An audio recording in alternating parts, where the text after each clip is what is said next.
Selamat malam para pendengar setia di seluruh Indonesia di Dongeng Aki Rukman. Selamat mendengarkan dan tetap merdeka. Assalamualaikum warahmatullahi wabarakatuh. Bismillahirrahmanirrahim. Alhamdulillahilladzi anjala sakinata fi qulubil mu'minin liyazdadu imanama imanihim. Amma ba'du. Bapak, Ibu, dan kawan-kawan sekalian, selamat malam. Sampurasun. Aki masih berbicara dengan materi tentang genting gerakan orang tua dalam mengentaskan stunting.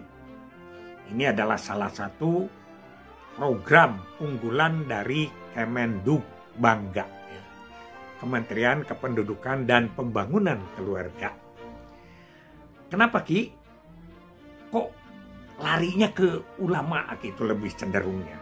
Begini, KIE kita itu dari dulu tidak lepas.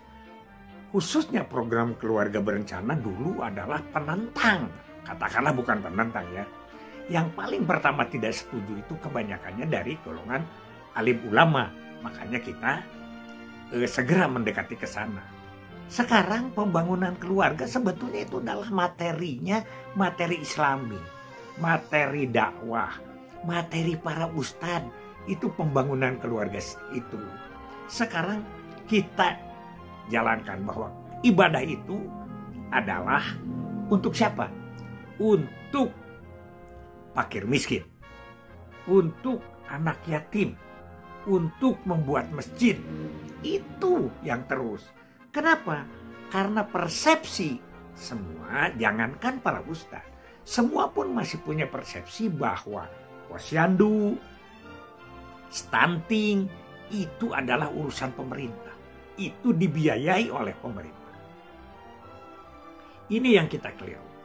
Dari dulu Aki sering berbicara bahwa 3 komponen atau 3 mitra kerja Penmot itu, yaitu 1 adalah ulama, 2 wartawan, yang ketiga adalah seniman. Ini juru kampanye kita. Nah sekarang orang mengajak stunting itu tidak mudah, mengeluarkan dana yang belum tentu bagaimana pahalanya bagusnya. Itu makanya. Kenapa? Karena selama ini semua itu dikerjakan oleh egonya pemerintah. Semua departemen dikerahkan, pemerintah daerah dikerahkan. Seolah-olah rakyat itu tidak diajak. Makanya Aki yang pertama adalah di mana-mana memberikan materi tentang penggerakan masyarakat. Nah, saatnya sekarang ya. Jadi penggerakan masyarakat. Aki ini mencoba di beberapa posyandu yang stuntingnya 0 atau 0 atau bisa diatasi begitu, itu karena partisipasi masyarakat. Ada iuran sabiruyungan, ada pemicu, ada ulang tahun di Keju Amel itu ya. Itu semuanya adalah penggerakan masyarakat. Makanya ini pekerjaan kita. Nah ini yang kita, pekerjaan kita itu adalah penggerakan. Nah KIE kita harus kreatif. Ya, sekarang aja susah ya. Kalau para ulama itu menyadari bahwa posyandu itu adalah sesuatu yang sangat manfaat. Kita sekarang harus memberikan penjelasan kepada rakyat bahwa apabila kita menangani stunting, ini adalah sedekah yang panjang. Dan ini akan terbawa terus. Kenapa? Contoh. Aki suka menyebut, bila kita membuat madrasah, bila kita membuat masjid, satu saat masjidnya itu terbawa arus, roboh dan lain sebagainya, tidak dipakai lagi, mungkin batasannya sampai situ. Tetap ganjarannya ada ke akhirat. Tapi kalau kita memberikan biaya mengurus anak yang benar-benar stunting, anak yang katakanlah bodoh, anak yang katakanlah pertumbuhan dan perkembangannya tidak pesat, kemudian dibina, dia akan maju. Setelah maju dia akan membuat masjid, bisa saja dia akan memberikan lagi manfaat kepada orang lain, atau dia bisa memberikan apa yang bisa dia perbuat tentang kebaikan, itu akan kembali lagi ke pahala yang menangani stunting. Ini berat kayak ini ya, karena aku lihat gerakan-gerakan yang ditelucurkan dari atas itu ya, membuat kebijakan kata Aki gampang, bisa 1 hari 3 konsep lah begitu ya. Tapi aplikasinya, karena degradasi, apalagi kebijakan pusat turun ke provinsi ini biasanya sudah menurun. Kecuali provinsinya yang kreatif, memang lebih tinggi. Turun lagi ke kabupaten, semakin turun.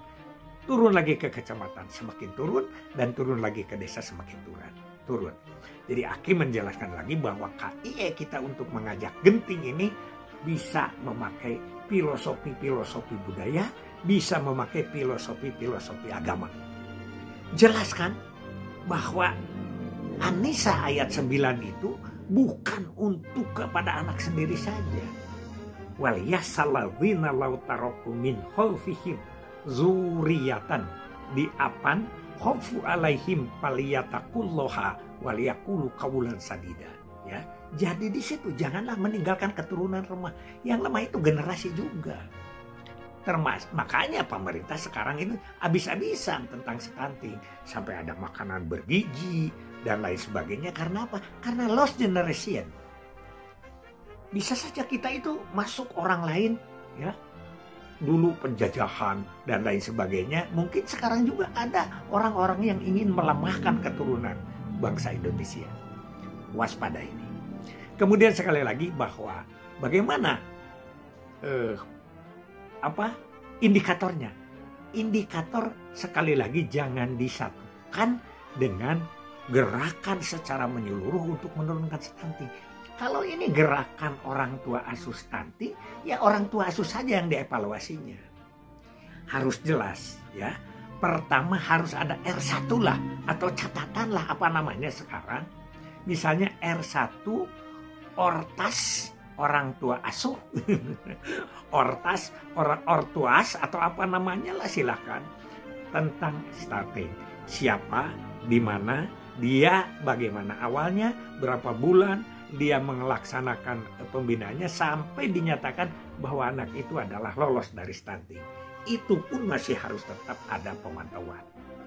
Nah, itu R1-nya. Sekarang indikatornya, ya indikator jumlah anak yang lulus atau sehat dari stunting yang berdasarkan pembinaan dari orang tua asuh. Jangan menurun dengan persen, ini jumlah saja. Karena tidak bisa mau dipersenkan kemana. Kalau mau dipersenkan boleh. Jadi berapa kita persen dari sana. Ini kira-kira lah ancer-ancer. Karena ada permintaan dari Bapak Lalu Sudarmadi. Bahwa indikatornya apa? Indikatornya adalah partisipasi orang tua. Berapa jumlah mengentaskan stunting. Bukan berarti penurunan secara global. Karena kita itu yang paling banyak sekarang anggaran pemerintah. Tapi anggaran yang dari bawah tidak diangkat. Nah inilah yang mudah-mudahan menjadi salah satu pemikiran buat kita. KIE, sekali lagi KIE kita mengajak kepada orang tua bahwa mengurus anak stunting, memberi bantuan ke posyandu itu pahalanya lebih lama. Karena kalau memberi bantuan kepada anak yatim, ketika anak yatimnya sudah entas juga bisa tuntas. Tapi kita ini harus sampai kepada anak itu sembuh, dan setelah sembuh juga dia berkembang dengan pesat.